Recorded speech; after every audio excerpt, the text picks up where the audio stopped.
इसीलिए कहा हुआ है selling in the same boat.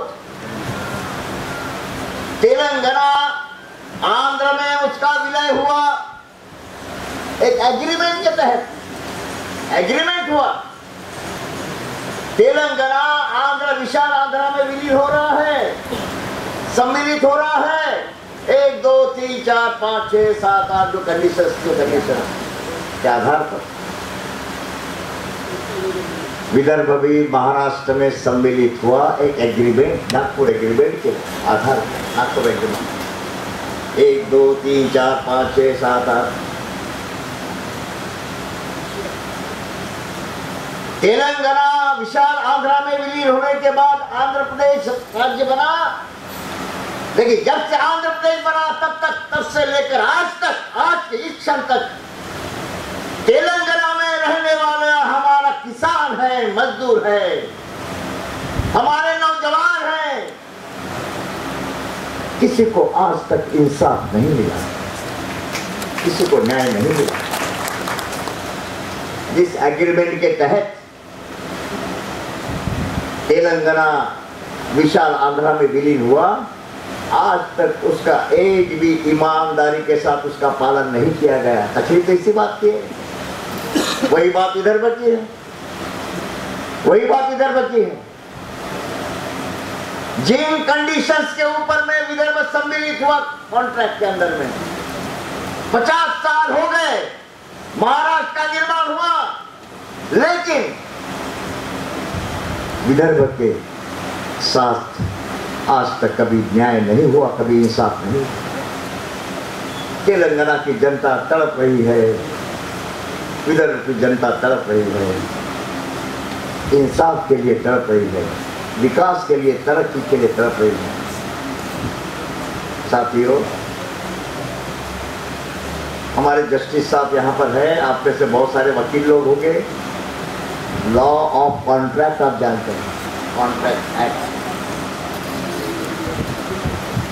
2 व्यक्तियों में कॉन्ट्रैक्ट होता है, वो कॉन्ट्रैक्ट की कुछ शर्तें होती है, उस शर्तों का दोनों में से एक ने अगर पालन नहीं किया तो कॉन्ट्रैक्ट टूट जाता है। तुम अपना देख, हम अपना देखेंगे।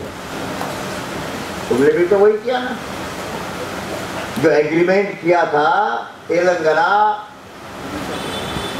विशाल आंध्र में विलीन होते वक्त, जो एग्रीमेंट हुआ, जो शर्तें थी, उसका पालन नहीं किया।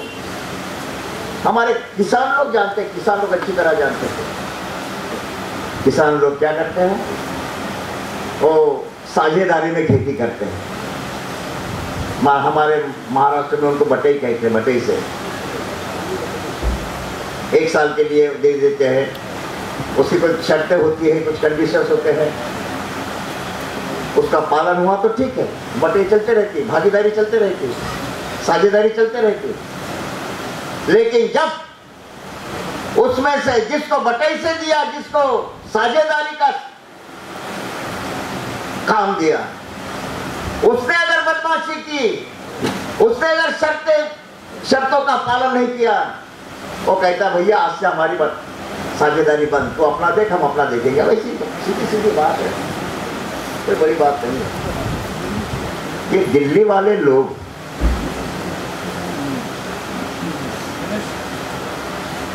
हमारे मराठी में एक कहावत है,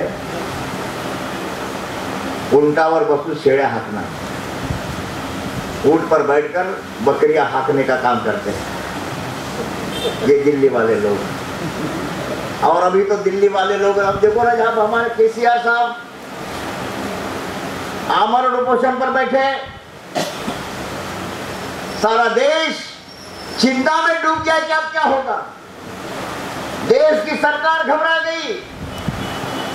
दिल्ली के हमारे चिदंबरम साहब उस वक्त होम मिनिस्टर थे, उन्होंने कहा कि केसीआर जी आप कुपोषण छोड़ दीजिए, हम तेलंगाना राष्ट्र को मान्यता देते हैं। ऐसा कहा ना, ऐसा कहा, और 2 दिन के बाद पलट गए। खाली तो मर्दों की जबान है।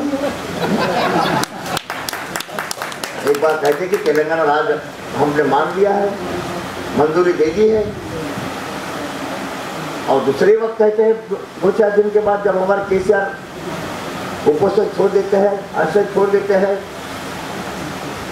दूसरे जो कहते हैं कि नहीं नहीं गलती से हमने कहा था, गलती से हमने कहा था। ऐसे गलत लोगों के हाथ में अगर देश रहा तो कैसा होगा? मैं साथियों, मैं तमाम विदर्भ के 11 करोड़ लोगों की भावनाओं को लेकर आपके साथ में आया हूं। तेलंगाना राष्ट्र निर्माण के आंदोलन से हमें प्रेरणा मिलती है। जब आप खड़े हो जाते हैं तो विदर्भ जाग जाता है। जब हमारे यूनिवर्सिटी के बच्चे बलिदान देते हैं तो हमारे विदर्भ के बच्चे पुलिसों पर टूट पड़ते हैं आपसे प्रेरणा लेकर। और हमें पूरा विश्वास है जिस दिन तेलंगाना राज्य बनेगा उसके दूसरे दिन विदर्भ राज्य का भी निर्माण जरूर होगा।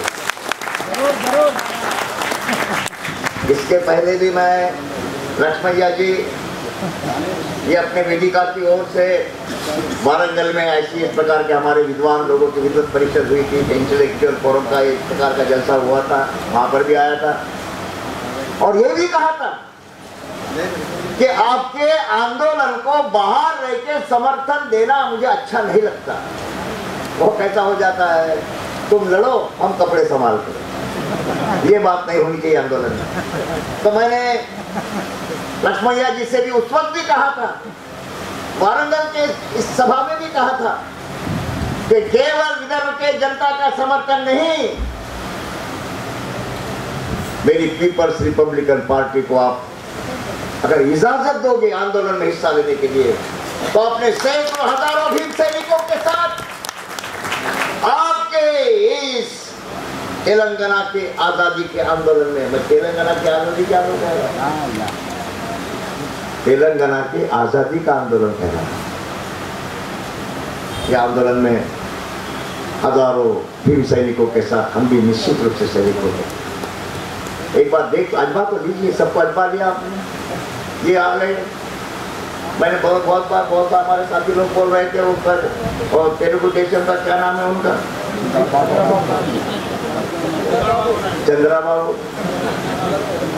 चंद्रा बाबू को कांग्रेस का कौन सा ग्रहण लग गया मालूम नहीं, वो भी घुसपैठ कर रहे हैं। ये ऐसी साजिशें होते रहे। कांग्रेस पर ना इधर का ना उधर का, और जो ना इधर का ना उधर का होता है उसको छक्का कहते हैं। ये छक्कों की राजनीति छोड़ देनी चाहिए, ये हिजड़ों की राजनीति छोड़ देनी चाहिए। जुबान पे पक्का होना चाहिए, बोल दिया हो जाएगा। आसमान इधर से हो जाए, धरती इधर से उधर हो जाए, पूरब से उगने वाला सूरज पश्चिम से उगेगा तो चलेगा, लेकिन मैंने जो शब्द दिया है, मैंने जो वादा किया है, आखिरी सांस तक मैं अपना वादा निभाऊंगा। ये मर्दों की जुबान है। क्या तकलीफ है कांग्रेस को? श्री कृष्ण कमीशन ने रिपोर्ट दिया, क्या रिपोर्ट दिया? 6-7 और अल्टरनेट, ये करो ये करो ये करो, ये नहीं तो ये नहीं तो ये नहीं तो ये करो, तो क्या करना?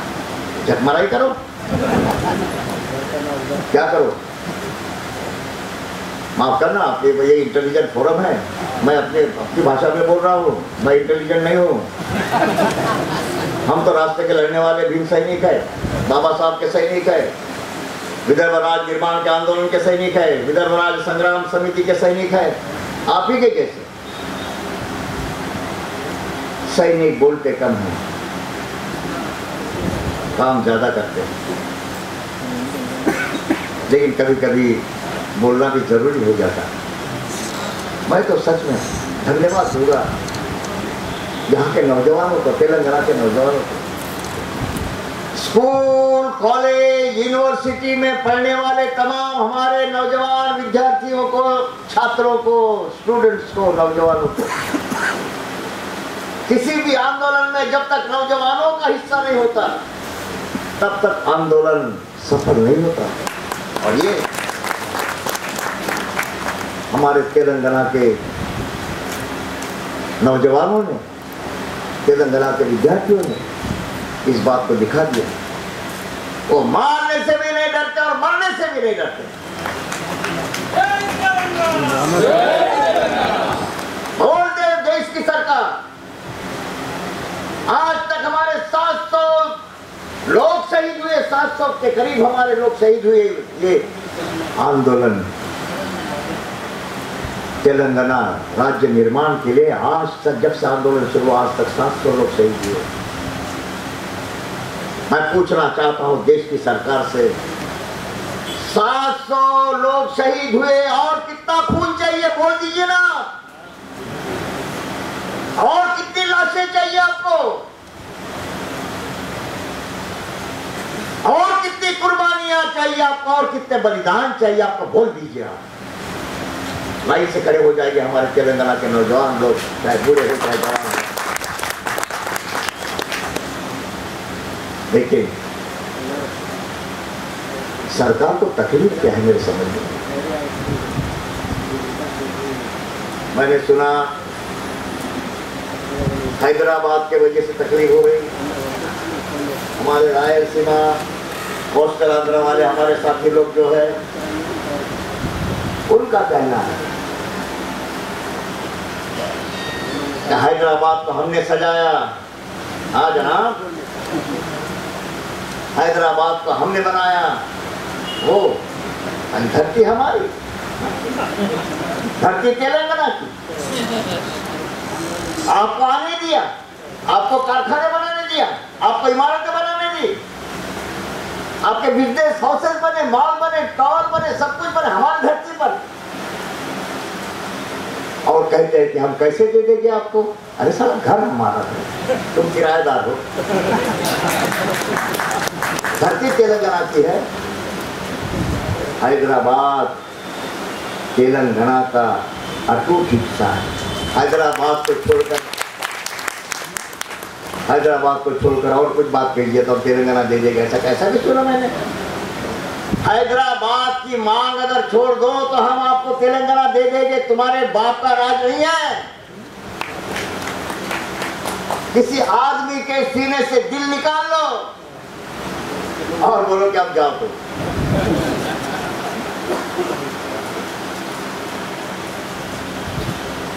हैदराबाद तेलंगाना का हृदय है, हार्ट।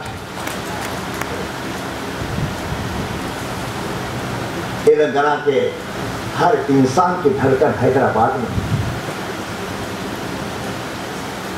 और जो लोग ये कहते हैं कि हमने बनाया, हैदराबाद को सजाया, बड़ा बनाया, शानदार बनाया, तरक्की हमने की, उधर से आए यहाँ पर आए, हमने तरक्की की, हम कैसा दे देंगे।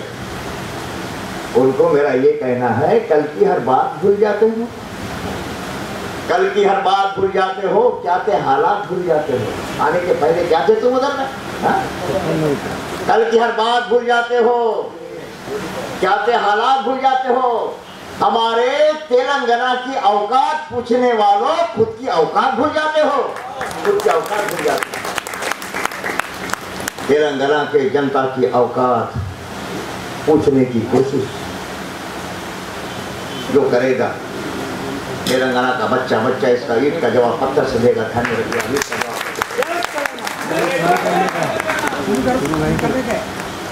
ये हम देख रहे हैं, हैदराबाद में है, अपने ही तेलंगाना की धरती पर है। लेकिन जब तक तेलंगाना की राजधानी हैदराबाद नहीं बन जाता, तब तक तो ऐसा लग रहा है कि हम किसी पराये धरती पर आए, ऐसा लग रहा है। आशिया मेरा लूटा मेरी नजर के सामने। अपनी हालत कैसी? आशिया मेरा लूटा मेरी नजर के सामने, होके बेघर में खड़ा अपने ही घर के सामने। हमारा हैदराबाद, हमारे तेलंगाना की धरती, हमारे तेलंगाना की धरती पे खड़ा हुआ हैदराबाद, और हम ही लोगों को पराया बनाने की कोशिश की जाती। कौन बर्दाश्त करेगा? कौन बर्दाश्त करेगा? ये जो नाइंसाफी हो रही है, ये आपके जानकारी के लिए बता दो, विदर्भ में जब अभी बड़ा आंदोलन पहले था, लेकिन हुआ क्या, बड़ा आंदोलन चला। आपके तेलंगाना राज्य निर्माण के आंदोलन के पहले विदर्भ राज्य का आंदोलन शुरू हुआ, वो चोटी पर पहुंचा, विदर्भ की जनता जल उठी, गली गली में, गांव देहातों में विदर्भ का नारा बुलंद हुआ, विदर्भ राज्य का नारा बुलंद हुआ।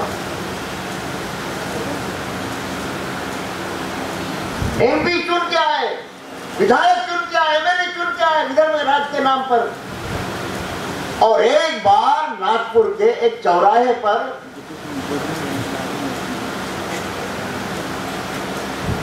एक उद्घाटन समारोह का, चौराहे का उद्घाटन समारोह, शहीद चौक नाम दिया गया था। उसके उद्घाटन के लिए कौन आए थे जानते हैं आप? Field marshal general Manekshaw. Field marshal हमारे देश में उसके बाद दूसरा फील्ड मार्शल नहीं हुआ। फील्ड मार्शल जनरल मानेकशॉ वहां पर आए तो हमारे एक एमपी जो थे राम हिडाव जी, वो एमपी ने फील्ड मार्शल के ऊपर में और जंप लगाया, फील्ड मार्शल के कूद पड़े उसके ऊपर में।